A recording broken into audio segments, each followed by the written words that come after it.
I let AI choose my meals for a whole month. Let's talk about how it went.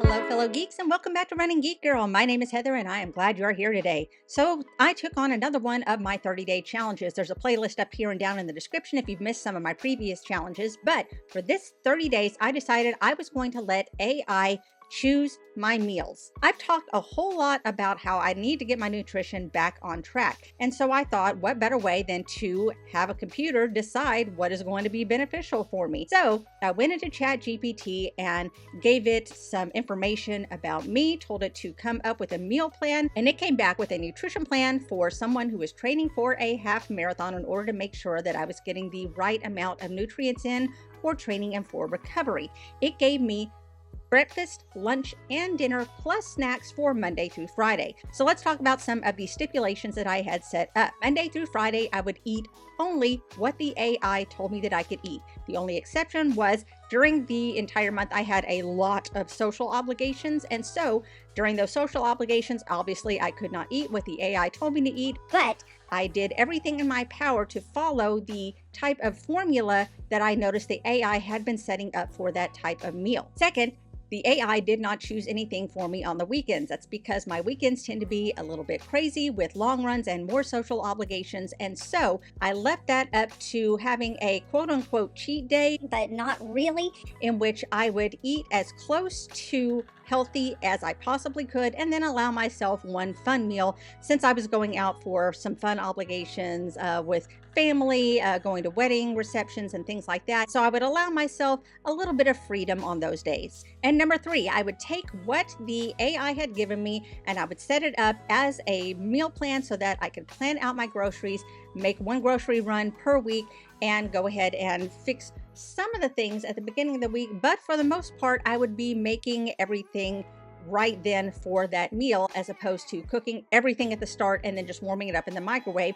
to determine whether or not I actually did have time in my schedule to cook something different every time instead of just a base meal that I would eat throughout the week warmed up in the microwave. Now, I am very fortunate that I am in a position where I have the time that I can actually sit down and figure that out. I do not have a 9 to 5 that I have to report to, but I do have a schedule of things that I have to get done throughout the course of the day. So I would have to keep that in mind. And so with all of that in mind, this is how 30 days went with my meals being planned by ChatGPT. And so here we have meal number one, breakfast on Monday, and it is avocado toast and scrambled eggs. And I like a little bit of everything bagel seasoning on my avocado toast, so we went with that.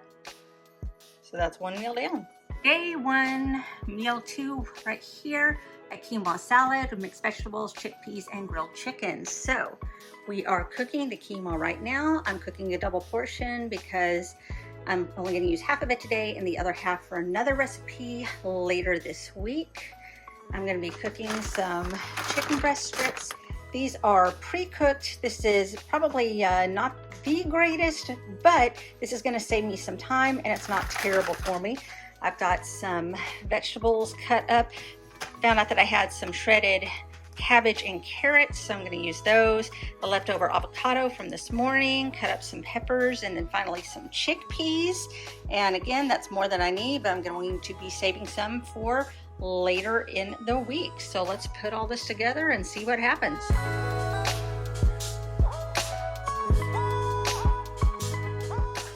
Okay, so we've got a nice healthy mixture there of proteins and carbs and fats. I'm going to add just a little bit of lemon juice on it, and then a little bit of hot sauce, and we're going to call this a meal. So that's 2 meals done. Next up for a snack, the menu calls for some plain Greek yogurt, add some berries and some almonds. Little known fact, you can get frozen and then just thaw them out. The frozen stuff is just as nutritious as anything that is fresh from the produce section. So we're going to mix those together and make ourselves a snack. And there you go. Nice healthy snack. Now, the menu called for grilled chicken and roasted vegetables, so we are cooking some more of that chicken. roasted some Brussels sprouts with some spices and some feta cheese, and then I'm sauteing some mushrooms. So we got all that going for us, and that's dinner.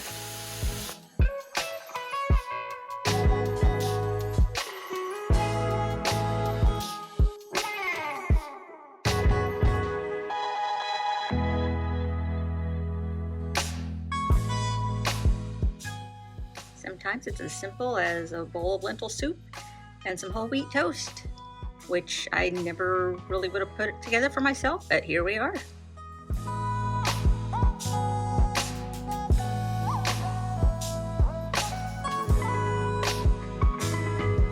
So let's start by talking about exactly what goes into a healthy meal, which is supposedly what ChatGPT is going to be looking at while it is coming up with a meal plan.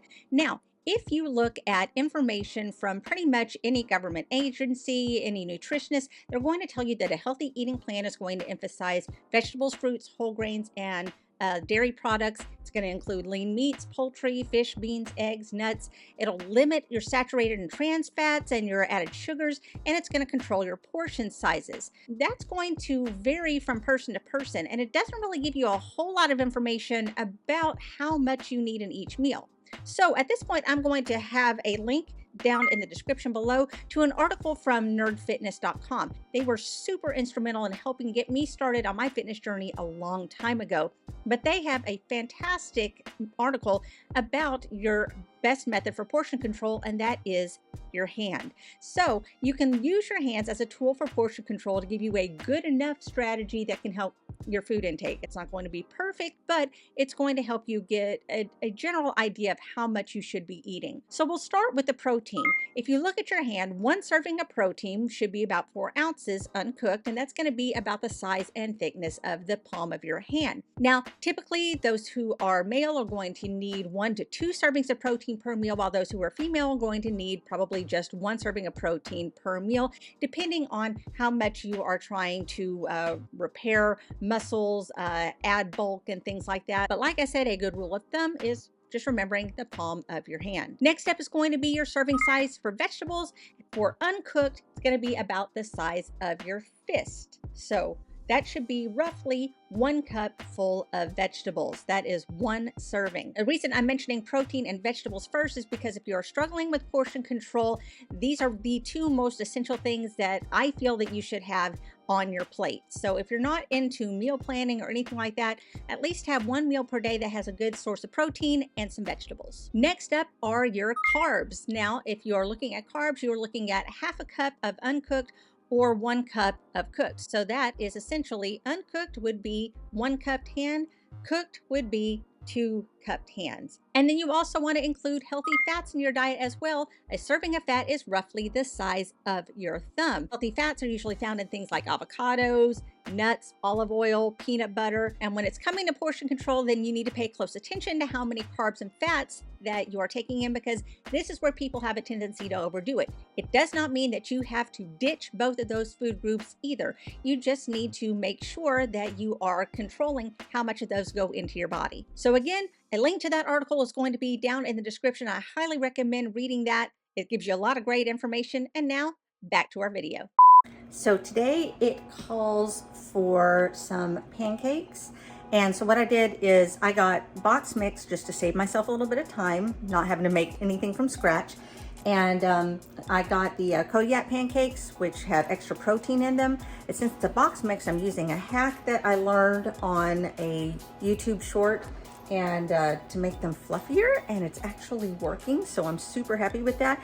We're gonna add some berries on top and just a drizzle of pure maple syrup.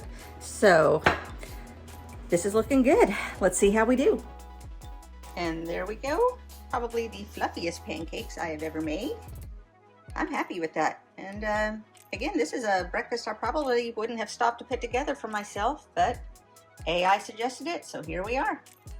Veggie wrap with chickpeas and a little bit of hot sauce, so one that I probably wouldn't have put together on my own. This seemed to be a recurring theme throughout this week, in that the ChatGPT meal plan was giving me some ideas for things that were healthy, but things I probably wouldn't have thought of without the guidance of the meal plan in front of me. These all ended up working really well and tasting great. So taking a little extra time to make myself some lunch, making a couple of days worth of some tricolor quinoa. I'm about to chop up this pepper. I'm grilling some shrimp on my indoor grill, so this should be really good when it all comes together. And there we go. Very simple, but this is definitely going to fill me up. So I'm happy with it. And again, this is one of those things that I probably wouldn't have put together for myself, but the AI is helping me out. So kind of interesting, really. So a turkey wrap and a cucumber salad. Yum. Here we have the turkey meatballs in marinara sauce, and then we have chickpea pasta.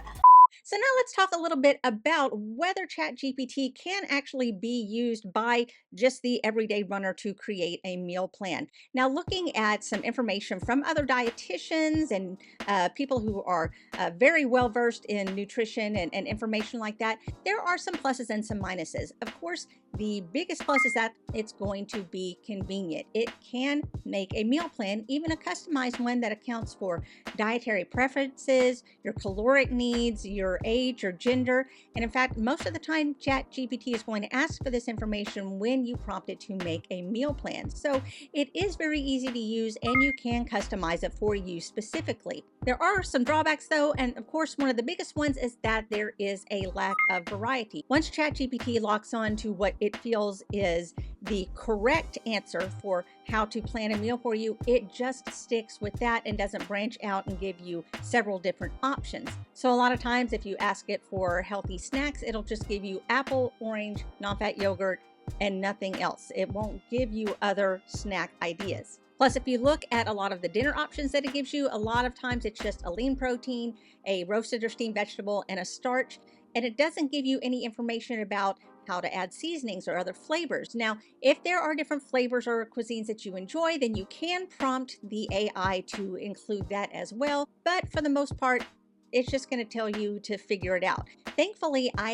have had a lot of resources just that I've used in the past for coming up with different ways to cook things. So if it tells me to cook a fish and a vegetable, then I can look up a great recipe for a fish and a vegetable. But if you're coming to this brand new and you don't have all of these resources that you can count on, then you may have to give extra prompting to the AI in order to get that information out of it. Also, if you want things like sweets, dessert, drinks, anything like that to come up in your meal plan, you have to specifically tell ChatGPT to add that to your menu. However, ChatGPT is a very helpful tool if you're looking for a way to create grocery lists, add more nutrient-dense foods into your menu. If you're a generally healthy person and you're just looking to kind of tweak your nutrition a little bit, then this is probably a good option for you. You also have to keep in mind that ChatGPT is a large language model, which means it is just gathering and consolidating information. It's not great at vetting its sources, and the reach only extends through 2021, so any nutritional information that has come out past 2021,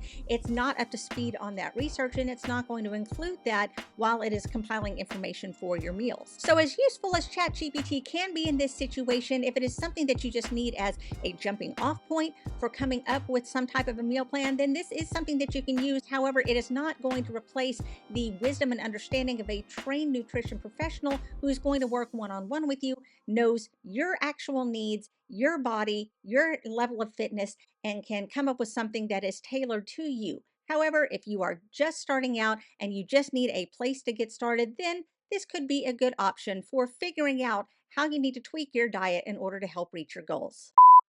Now, this is where the meal plan started to falter just a bit, in that it was just giving me some of the same meals over and over that it had given me before. So I tried to find a new spin to put on things in order to make it different. But also, the meal plan started suggesting some things that I hadn't eaten in a long time and had completely forgotten about. So this was a great week for rediscovering some lost gems. So today's lunch is scheduled to be a Caesar salad with chicken. So I saved myself some time by buying a pre-made one. So save myself a little bit of time and effort, which is good because I'm running short on time today. This is one I haven't had in forever. Cottage cheese and pineapple, really good snack.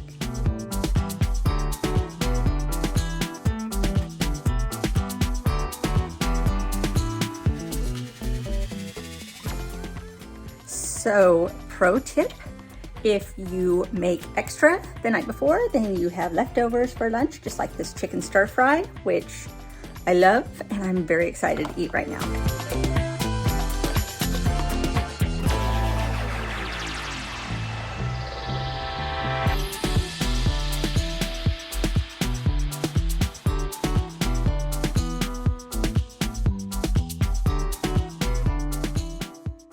Lunchtime again, so we are cooking some quinoa, a little bit of chicken, and we're using the grill to grill a few vegetables, and then the AI said to top it off with a vinaigrette dressing. So let's see how this all comes together. And there's the finished product. I'm super happy with that.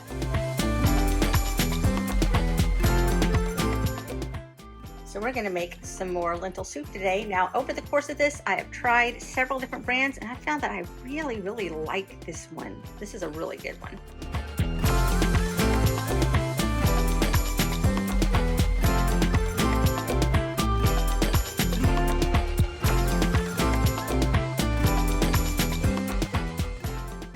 And there you go, lentil soup and some toasted sourdough bread. Good deal.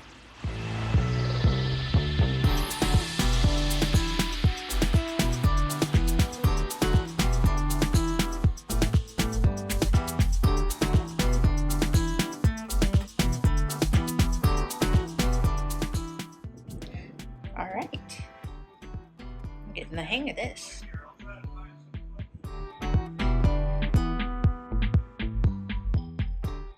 And so with the 30 days being wrapped up, let's talk about some of the things that I have learned from this that I can use going forward. Number one, my meals before were not as nutritious as I honestly thought that they were. I realized through the course of this that I was using a whole lot of processed foods and just easy, cheap things that I could grab really quick and then move on with something else.